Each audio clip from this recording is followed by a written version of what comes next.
So today we are starting a new chapter of class 6 which is Daffodil. This is from a English book series. तो जैसा कि हम लोग जानते हैं ये जो पोएम है डैफोडिल, ये इंग्लिश का बुक क्लास 6 इंग्लिश के बुक का एक पोएम है और आज हम लोग क्लास 6 इंग्लिश का बुक का पहला पोएम पढ़ने वाले हैं जिसका नाम है डैफोडिल्स। तो ये जो पोएम है ये विलियम वर्ड्सवर्थ के द्वारा लिखा गया है और विलियम वर्ड्सवर्थ जो थे वो एक इंग्लिश के रोमांटिक पोएट माने जाते हैं। ठीक है, यहाँ तक हम लोग जानते हैं। उसके बाद से आगे हम लोग बातचीत करते हैं पोएम की ओर। ठीक है, तो पोएट हैं जो विलियम वर्ड्सवर्थ पोएट हैं, ये बता रहे हैं कि I wandered lonely as a cloud. तो पोएट जो है वो बोल रहे हैं कि मैं बादलों की तरह इधर उधर घूम रहा था, जैसे बादल एमलेस घूमते हैं। बादल का कोई एम तो होता नहीं है कि हमको यहाँ से हम आज बिहार से चले हैं हमको दिल्ली जाना है। ठीक है, इसी तरह से जो पोएट हैं वो भी बादल की तरह एमलेसली कहीं घूम रहे हैं। ठीक है, that floats on high over valleys and hills. तो जिस तरह से बादल जो है वो घाटी पहाड़ी घूमता है, उसी तरह से ये जो पोएट हैं ये भी कहीं घूम रहे हैं। ठीक है, when all at once I saw a crowd, और घूमते घूमते उनको एक क्राउड दिखता है, एक भीड़ दिखता है। A host of golden daffodils, और वो जो भीड़ होता है वो गोल्डन डैफोडिल्स का होता है। डैफोडिल्स एक फ्लावर होता है, येलो कलर का एक फ्लावर होता है जिसको कि हम लोग डैफोडिल्स कहते हैं। ठीक है, ये जो पोएट हैं विलियम वर्ड्सवर्थ हैं, इनको एक क्राउड दिखता है और वो क्राउड जो होता है वो गोल्डन डैफोडिल्स का होता है।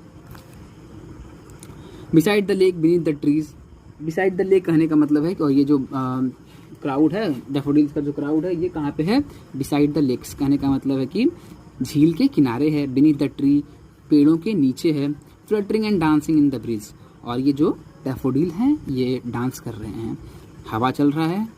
Fluttering and dancing in the bridge, bridge का मतलब होता है मंद पवन, हल्का हवा। ठीक है, धीरे धीरे जो हवा चलता है उसको हम लोग बोलते हैं ब्रिज। ठीक है, तो हल्का हल्का हवा चल रहा है और जो फ्लावर्स है डैफोडिल्स है ये डांस कर रहे हैं। ठीक है, continuous as the star that shine and twinkle on milky way, they stretch never ending line along the margin of bay. तो जो पोएट है वो कहते हैं कि ये जो डैफोडिल्स था, ये जो क्राउड ऑफ डैफोडिल्स था, जो डैफोडिल का जो भीड़ था वो इतना ज़्यादा था, continuous as the star that shine and twinkle in the milky way. तो जिस तरह से आसमान में तारे होते हैं मिल्की बे गैलेक्सी में, जिस तरह से जितने तारे हैं उससे कंपेयर कर रहे हैं।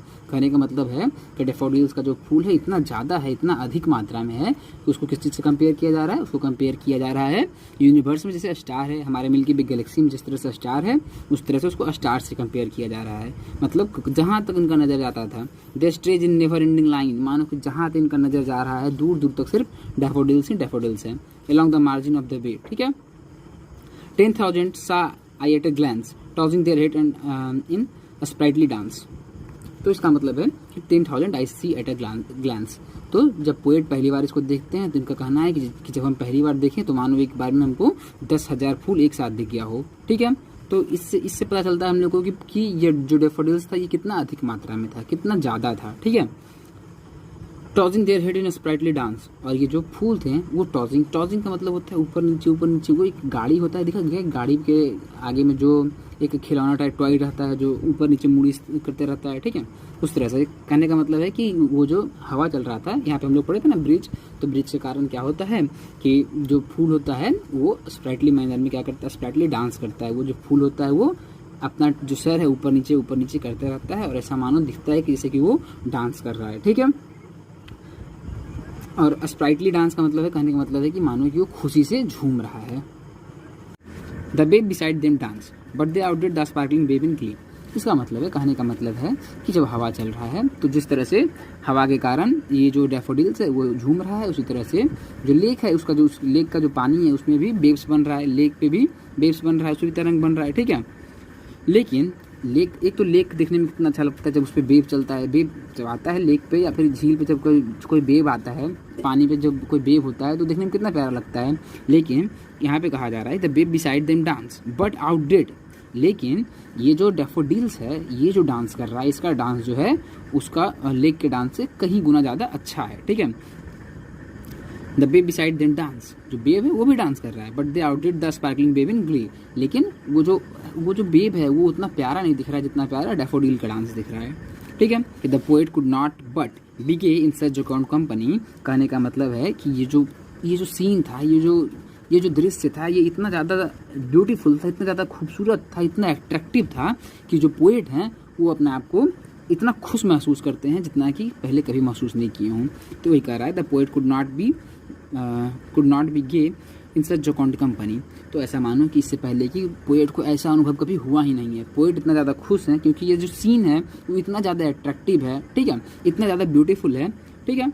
आई gaze and gaze but little thoughts, कहने का मतलब है कि जो पोएट हैं कंटिन्यूअस, जो पोएट है ये लगातार उस सीन को देखे जा रहे हैं। इतना अच्छा दृश्य है कि ये जो पोएट हैं इनका नज़र उस पर से हट ही नहीं रहा है, ठीक है। कहने का मतलब है कि पोएट जो है, पोएट को बहुत ज़्यादा लुभावता है ये सीन, और ये जो पोएट हैं वो लगातार इस सीन को देखे जा रहे थे।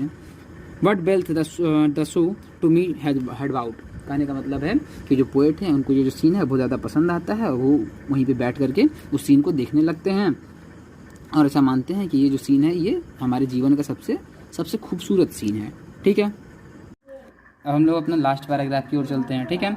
For oft when my couch I lie in vacant or in प्लेंसिव mood, तो पोएट जो है वो कह रहे हैं कि जब हम कहीं आराम करते रहते हैं, for oft when on my couch I lie, मतलब कि जब पोएट जो है ये कह रहे हैं जब हम कहीं भी आराम करते रहते हैं या कहीं पे बैठे रहते हैं, इन वैकेंट और इन प्लेंसिव मूड, चाहे तो हम किसी चीज़ के बारे में सोच रहे होते हैं या किसी चीज़ के बारे में नहीं सोच रहे होते हैं, मतलब मेरा दिमाग या तो वैकेंट होता है या फिर कुछ अगर हम सोच भी रहे होते हैं, the flash upon that invited eye.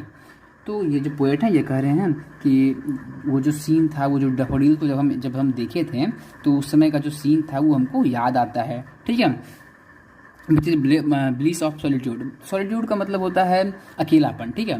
तो ये जो पोएट है ये कह रहे हैं जब हम कहीं अकेले बैठे हुए होते हैं, कहने का इनका मतलब है जब ये कहीं अकेले बैठे हुए रहते हैं, चाहे तो ये कुछ सोच रहे होते हैं या कुछ नहीं भी सोच रहे होते हैं, तो क्या होता है कि जो फ्लैश होता है ना, फ्लैश बैक, उस तरह से फ्लैश जो होता है इनके सामने आता है, ठीक है, इनके इमेजिनेशन में आता है। जो ये सीन देखे थे डैफोडिल्स को, जो कि 10,000 एट ए ग्लैंस, मतलब कि बहुत ज़्यादा, मतलब लगभग 10,000 फूल ये एक साथ एक नज़र में देखे थे, ठीक है।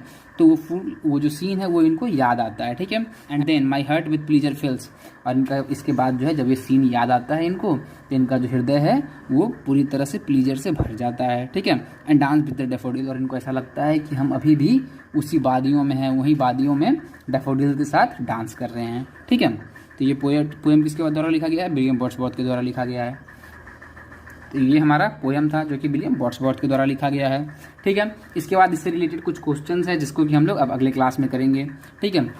तो ये क्वेश्चन है कुछ इससे related, comprehension, the way beside them dance but they outdid the sparkling wave in glee, what does them refer to, कहने का मतलब है कि यहाँ पे देम जो वर्ड इस्तेमाल हुआ है, the way beside them dance, तो ये देम कौन है भाई, ठीक है। What does them refer to, तो ये हम लोग अगले क्लास में करेंगे। यहाँ पे देम जो है किसके बारे में कहा गया है? The bay beside them dance, कहने का मतलब है कि जो बेब है उसके किनारे, किसके किनारे? डैफोडिल्स के किनारे। तो देम यहाँ पे कौन है? डैफोडिल्स है, ठीक है। तो इसके अगले क्लास में हम लोग इससे रिलेटेड जो भी क्वेश्चन आंसर्स बुक में दिया हुआ है उसको हम लोग करेंगे। फिर मिलते हैं अगले क्लास में, तब तक के लिए बाय बाय।